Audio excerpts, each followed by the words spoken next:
আসসালামু আলাইকুম সবাইকে, কেমন আছেন সবাই? আশা করছি অনেক বেশি ভালো আছেন। তো আমি কিভাবে নুডলসের স্যুপ রান্না করি সেটাই আপনাদেরকে দেখাবো। তো রান্না করার জন্য আমি সব কিছু রেডি করে নিয়েছি।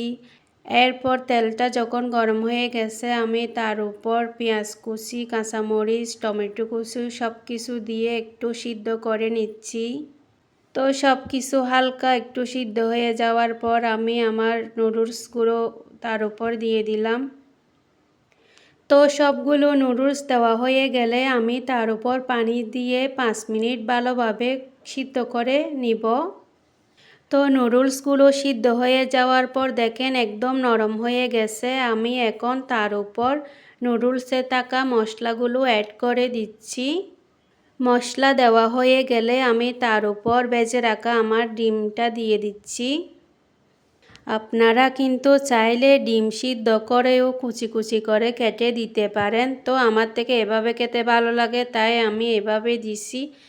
এরপর আমি কেটে রাখা ধনেপাতার কুচিগুলো দিয়ে দিব। সবগুলো দেওয়া হয়ে গেলে আমি খুব সুন্দরভাবে সবগুলো মিশিয়ে নিব। তো দেখেন আমার নুডলসের স্যুপ রান্নাটা কিন্তু প্রায় হয়ে গেছে। শীতের সময় এরকম গরম গরম নুডলসের স্যুপ খেতে কিন্তু অনেক বেশি মজা লাগে। আপনারাও কিন্তু এভাবে খুব সহজে বাসায় নুডলসের স্যুপ রান্না করে খেতে পারেন। তো আমার আজকে নুডলসের স্যুপ রান্নাটা কেমন হয়েছে আমাকে অবশ্যই কমেন্টে জানাবেন। সবাই ভালো থাকবেন। আল্লাহ হাফেজ।